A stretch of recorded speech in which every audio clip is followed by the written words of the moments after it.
So you've got this brilliant idea, right? A product that could change everything. You're all fired up, ready to build an empire. But there's this huge gap between a great idea and a real, actual business. How do you get across that chasm? Well, the answer is way simpler and honestly way more powerful than you might think. Let's get into it. It really all comes down to solving one single riddle. And look, if you get this right, everything else has a chance of falling into place. But if you get it wrong, doesn't matter how great your product is or how much funding you have, you're probably doomed.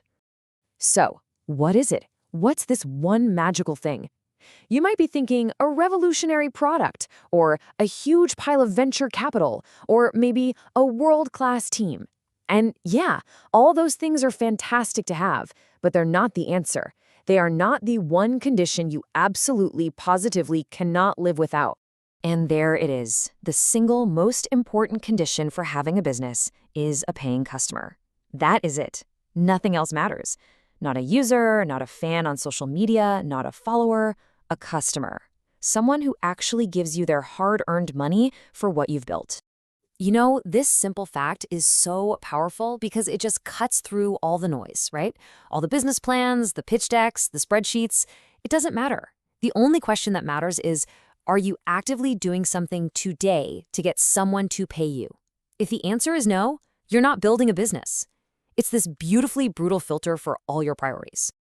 Okay, so keeping that focus in mind, let's talk about the anti-playbook. These are the common traps that founders fall into that pull them away from finding that all-important paying customer. Seriously, knowing what not to do is just as important as knowing what to do. And here's the biggest trap of them all. I call it the China syndrome. The logic is so tempting, you've probably heard it. The market for pet supplies is billions of dollars. If we just get 1%, we'll be rich. But that's a total fantasy. A huge generic market is just crowded and loud. The disciplined entrepreneur, they do the exact opposite. They find one specific customer with a very specific unmet need, and they build their whole business around solving that one problem. And the reality is, you can't afford to boil the ocean. I mean, startups, by their very nature, are running low on time, money, and people. Every single thing you do has to be hyper-efficient. And trust me, chasing a tiny fraction of a massive market is just about the most inefficient thing you could possibly do. So how do you avoid that trap? How do you actually find that specific customer? Well, there's a disciplined process for this, and it's called market segmentation. This is our clear 3-step plan to zero in on your first customer. So here's the roadmap. It's pretty simple. It starts out really wide, and then it gets more and more focused. First, you just brainstorm. Think of every possible customer you could ever serve. Then, you apply a filter. You narrow that list down to just the most promising handful.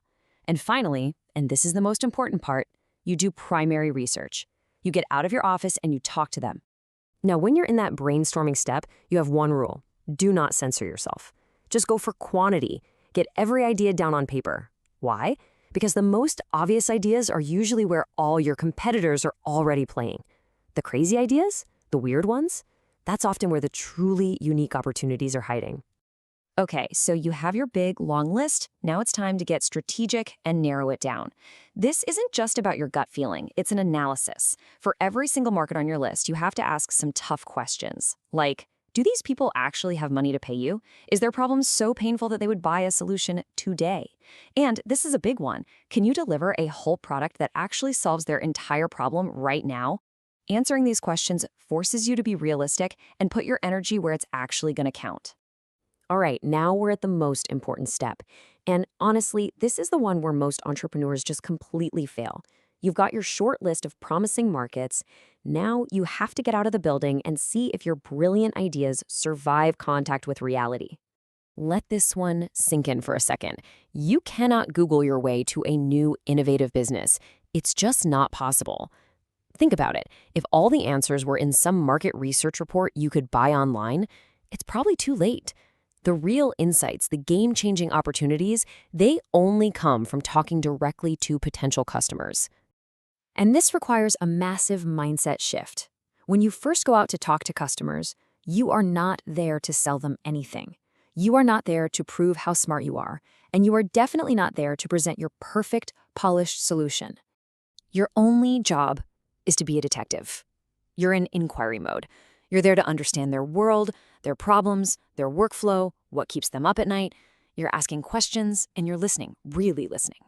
Advocacy mode, selling, that comes way, way later. If you start selling now, you're just going to shut down the flow of honest information you so desperately need. So, what does it take to do this well? It's not about being some slick salesperson. It's about being genuinely curious. It's about being fearless enough to just pick up the phone and call a stranger. It's about being a great listener, being totally unbiased, and honestly, having the patience to see this critical step all the way through. After all this work, the brainstorming, the narrowing, all that research, you finally get to the big strategic goal. You're ready to choose the one single market that you are going to attack first. We call this your beachhead market, and I want you to think of it like a D-Day invasion. You're not trying to capture the whole country all at once. That would be suicide. No. You concentrate all of your limited forces on capturing one single strategic beach. Because once you win there, you have the resources, you have the credibility, and you have the momentum to expand and attack the next beach over. So if there is one word, just one single concept that this entire process boils down to, it is this: focus. This is what separates the disciplined entrepreneur from the dreamer who's just chasing everything at once. Focus on a single customer with a single problem and solve it completely. That right there is your key to unlocking your first customer and to building a real, lasting business. And that really brings us to the final crucial question. This isn't just some thought experiment, okay? This is a call to action. Based on everything we've just talked about, who are you going to call? What's the first customer group you're going to talk to this week?